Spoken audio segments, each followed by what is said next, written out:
नमस्कार दोस्तों। आज जो आईपीओ है हमारे पास आपके लिए वो है ब्राइट आउटडोर मीडिया लिमिटेड का।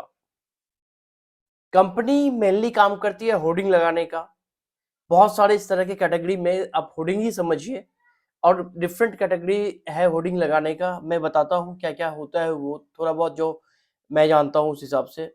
रेलवे बोर्ड, रेलवे आप ट्रेन में सफर करते होंगे तो देखते होंगे रास्ते में या प्लेटफॉर्म पर एक बड़ा सा बोर्ड लगा रहता है, किसी भी कंपनी का एडवर्टाइजिंग एजेंसियां लगाती हैं उसको।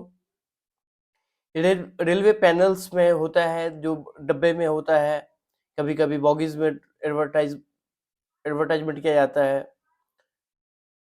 कभी कभी प्रोमोज फुल ट्रेन को कलर कर दिया अपने हिसाब से, मतलब कुछ एडवर्टाइजमेंट के पर्पज से उन्होंने कर दिया। बस पैनल्स में होर्डिंग लगाना, प्रिंट करना, टोल नाका पर अपना ऐड लगाना कंपनी। तो कंपनी डिफरेंट कंपनियों का ऐड अपने हिसाब से डिफरेंट जगह पे प्लेस करती है। मोस्टली ये मीडिया एजेंसी का काम है, जो एक कंपनी से पैसा लेती है कि आपको हम स्पेस दिलवाएंगे, यहाँ ऐड लगेगा आपका, आपकी कंपनी का। तो किसॉक्स है, ट्रैफिक बूथ है, सिनेमा स्लाइड्स है, बहुत सारे तरीके से कंपनी काम करते हैं। तो ये काम हो गया होर्डिंग का। कंपनी के जो क्लाइंट हैं वो है डिफरेंट सेक्टर से, जो जैसे कि एंटरटेनमेंट इंडस्ट्री हो गया, कंस्ट्रक्शन हो गया, ज्वेलरी हो गया, एविएशन हो गया, एजुकेशन हो गया, तो गवर्नमेंट ऑर्गेनाइजेशन है। तो कंपनी के क्लाइंट इस तरह से होंगे कि मान लीजिए आपका कोई कंपनी है XYZ, तो आपने सोचा अपने प्रोडक्ट को आप ट्रेन के पैनल में या ट्रेन प्लेटफॉर्म पर बोर्ड लगा के, होर्डिंग लगा के काम करवाना है। टोल नाके पे लिखवा दिया कि मेरी कंपनी का प्रोडक्ट ऐसा ऐसा है, चलेगा। तो जो भी है, इस तरह से मीडिया मैनेजमेंट की जाती है। तो आपने समझ लिया कि कंपनी काम क्या करती है। चलिए आप बृहद तरीके से इनके फिनेंशियल्स को थोड़ा सा एनालाइज करें, क्योंकि कुछ भी इन्वेस्टमेंट करने से पहले फिनेंशियल्स देखना पड़ता है कि आप कितना कमा रहे हैं, कितना गंवा रहे हैं, कहाँ है पोजीशन आपकी। तो 31 मार्च 2020 के हिसाब से इनका जो एसेट्स है 10,135 लाख का एसेट्स है, और 31 मार्च 2021 में 9,702 लाख का एसेट्स है। 30 सितंबर 2022 के हिसाब से 9,273 लाख का एसेट्स है। चलिए इनके टोटल रेवेन्यू को एक बार देख लेते हैं। तो 31 मार्च 2020 में जो इनका टोटल रेवेन्यू है वो है 7,151 लाख का। 21 में है 2,494 लाख का। 30 सितंबर 2022 में है 4,518 लाख का। पैट की यदि बात की जाए तो पहले 2020 में इनका 171 लाख का पैट है, और 31 मार्च 2022 में पैट है 259 लाख का। और 30 सितंबर 2022 में पैट बहुत ज्यादा जंप है, जहां पे है 419 लाख का। नेटवर्थ की यदि बात की जाए तो 30 सितंबर 2022 के हिसाब से जो नेटवर्थ है कंपनी का वो है 4,091 लाख का। टोटल बोरोविंग है कंपनी के पास में 2,997 लाख का। तो आप समझ सकते हैं कि नेटवर्थ क्या है कंपनी का और बोरोविंग क्या है। चलिए, ये जो आईपीओ आ रहा है उसमें कंपनी अपना कहाँ खर्च करना चाहती है इस आईपीओ के जरिए, जो पैसा इनको मिलेगा उससे। तो क्या करना है, इनका जो लोन है पहले उसको खत्म करना चाहेगी कंपनी जहां तक हो सके। दूसरा काम रहेगा एलईडी होर्डिंग खरीदना है इनको। वर्किंग कैपिटल बढ़ाना है, वो तो आ ही जाएगा, और भी मिले जुले कुछ पर्पस हो सकते हैं। ठीक है, तो कंपनी के इस आईपीओ के साइजिंग के ऊपर में एक बार चर्चा कर ले हम लोग। तो फेस वैल्यू है 10 रुपए का, और प्राइस रहेगा 146 रुपए पर शेयर का। एक लॉट में आपको 1,000 शेयर मिलेंगे, और इसका जो इशू साइज है वो करीब 55 करोड़ के आसपास का है। टोटली फ्रेश इशू है। बीएसई और एसएमई बोर्ड में कंपनी लिस्ट होगी।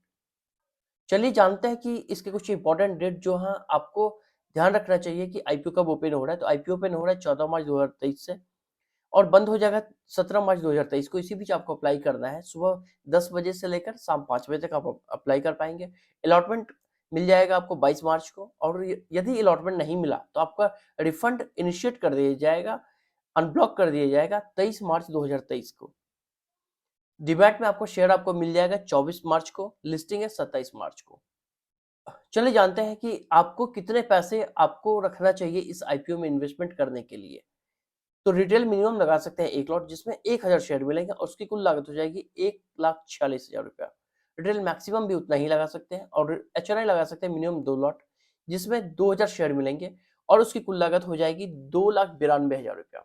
इसके प्रोमोटर होल्डिंग को एक बार देख लेते हैं। तो अभी जो प्री इशू है वो है 99.99% का प्रोमोटर के पास में है, और पोस्ट इशू हो जाएगा 72.72% का। तो प्रोमोटर होल्डिंग में कोई इशू नहीं है। लेकिन आते हम इस आईपीओ को एक बार एक नज़र देखें कि कंक्लूजन पर पहुंचते हैं हम कि यहाँ इन्वेस्टमेंट करना कितना लाभदायक है या नुकसानदायक है आपके लिए। तो समझना ये है कि ब्राइट आउटडोर मीडिया जो है कंपनी, वो काम जो कर रही है वो मीडिया मैनेजमेंट का काम है एक तरह का। तो इन चीज़ों को आपको समझना पड़ेगा कि मीडिया मैनेजमेंट करने के लिए आपको कितना एफर्ट लगाना पड़ता है। मैं ऐसा नहीं बोलूँगा कि मीडिया मैनेजमेंट जो है इनका बहुत कमज़ोर है, खराब है, अच्छा नहीं है, अच्छा है। लेकिन आज के डेट में जब डिजिटली आप आएँगे ना, अब जब कोई भी कंपनी आज के डेट में ऑफ़लाइन बहुत प्रमोट नहीं कर रही है कंपनियों को, अपने प्रोडक्ट को, बहुत कम हो गया है पहले की अपेक्षा। अभी जो क्या है आपके सोशल मीडिया साइट पे आप ऐड रन करवाते हैं, उसके थ्रू आपको रेवेन्यू जनरेट होता है। तो ये ऐसा नहीं रहा है कि सिर्फ़ एक कंपनी काम कर सके। छोटी-छोटी बहुत सारी ऐसे डिजिटल मार्केटिंग कंपनी खुल गई है मार्केट में। मार्केट में एस्टेब्लिश्ड कंपनी भी है, जो डिजिटल मार्केट का काम करती है, मार्केटिंग का काम करती है और अच्छा कर रही है। मैं किसी कंपनी को पर्सनली भी जानता हूँ, जो अच्छा मैनेजमेंट कर रही है इन सभी चीज़ों को लेकर।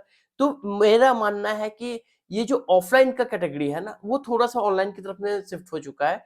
तो कंपनी को अपना जो तरीका है काम करने का, वो चेंज करना पड़ेगा। तो इस हिसाब से मेरे को कंपनी के प्रोडक्ट वाइज़ मैं बोलूँगा नहीं लगाने के लिए।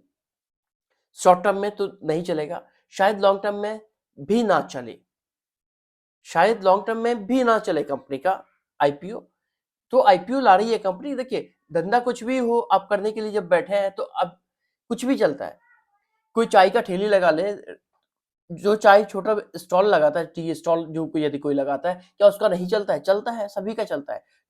अब मैं कुछ ब्रांड की यदि मैं नाम लेता हूँ, तो स्टारबक्स है हमारे साथ में चाय के लिए, सीसीडी है। तो क्या हम रोज़ जाते हैं स्टारबक्स में, या हम जहाँ अपने चौपाल पे हमें मिल जाता है चाय, हम उसी को प्रेफ़र करते हैं। तो या अपने घर में करते हैं। तो मेरा ये बोलना है कि मैं किसी कंपनी को डिफ़ेम नहीं कर रहा हूँ, या किसी कंपनी का नाम लेकर मैं मुझे ऐसा नहीं है कि स्टारबक्स नहीं चलता है। स्टारबक्स भी चलता है, सब कुछ चल रहा है। लेकिन मेरा समझाने का अर्थ ये है कि इस आईपीओ में आप इस तरह से नहीं आ सकते हैं। आज की डेट में जैसे मैंने चाय को एग्ज़ाम्पल इसलिए लिया कि जैसे गलियों-गलियों में चाय की दुकान आप आपको मिल जाती है ना, वैसे ही डिजिटल मार्केटिंग कंपनियाँ गली-गली में आपको मिल जाएगी काम करने के लिए। तो कंपनी का प्रोडक्ट मेरे को बहुत अच्छा नहीं लगा है। इस आईपीओ से दूरी बनाकर रखें तो अच्छा है, और फाइनेंशियल्स मिला-जुला है, लेकिन प्रोडक्ट की जो कैटेगरी है वो मुझे पसंद नहीं है। इसलिए इस वजह से मैं बोलूँगा आपको भी दूरी बनाने के लिए। वीडियो अच्छा लगा हो तो चैनल को ज़रूर से सब्सक्राइब कर लीजिएगा, वीडियो को लाइक कर दीजिएगा। धन्यवाद।